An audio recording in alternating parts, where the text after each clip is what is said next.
నిత్యం బిజీగా గడిపే మంత్రి కొలుసు పార్థసారథి ఆర్టీసీ బస్సు నడిపి ఆశ్చర్యపరిచారు. నూజివీడు ఆర్టీసీ డిపోలో నూతన బస్సు సర్వీసును మంత్రి పార్థసారథి ప్రారంభించారు.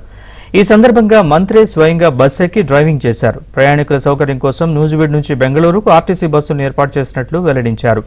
రాబోయే కాలంలో నూజివీడు నుంచి మరిన్ని సర్వీసులు ఏర్పాటు చేసేలా చర్యలు తీసుకుంటామని హామీ ఇచ్చారు.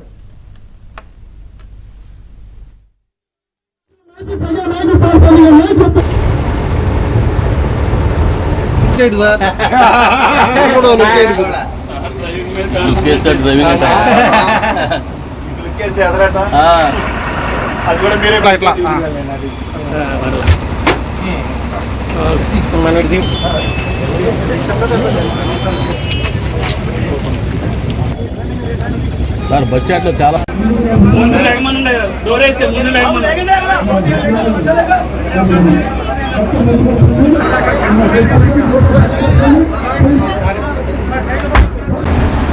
వెళ్ళిపోవచ్చు.